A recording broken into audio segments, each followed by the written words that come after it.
তাই আবার কি? আপনি আপনি আমায় বলুন তো, আর রাস্তা কি আছে আপনার কাছে? সুপ্রিম কোর্টের রিভিউতেও শেষ পেরেক ঠুকে দিয়েছে। এবার যদি ঈশ্বর নেমে এসে বাঁচায় আলাদা কথা। প্ল্যান এ থেকে ই আমি শুনতে চাই না। ওনার vitamin A B C D আমি ওসব শুনে আমার কাজ নেই। উনি, ওনার কাছে একটা সহজ রাস্তা ছিল। উনি বলেছিলেন আমি বেঁচে থাকতে চাকরি কারোর যাবে না, কিন্তু আমি দেখছি উনি বেঁচেও আছেন, চাকরিও চলে গেছে। এ ব্যাপারে উনি সিদ্ধান্ত নিতে পারেন। উনি বেঁচে থাকতে চাকরি যাবে না, একথা বলেছিলেন তো। চাকরিটা ওনার হাতে নেই, আরেকটা বিষয় ওনার হাতে ছিল, সেটা উনি দেখুন বিচার করে।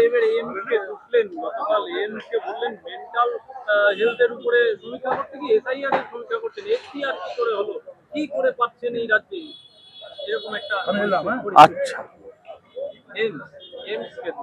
হ্যাঁ হ্যাঁ,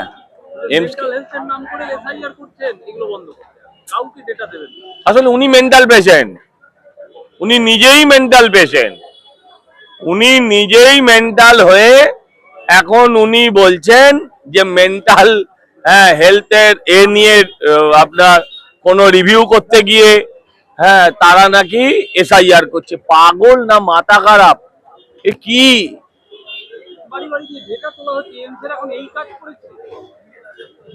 এইমস এর মতন একটা প্রতিষ্ঠানকে কালিমা লিপ্ত করছে।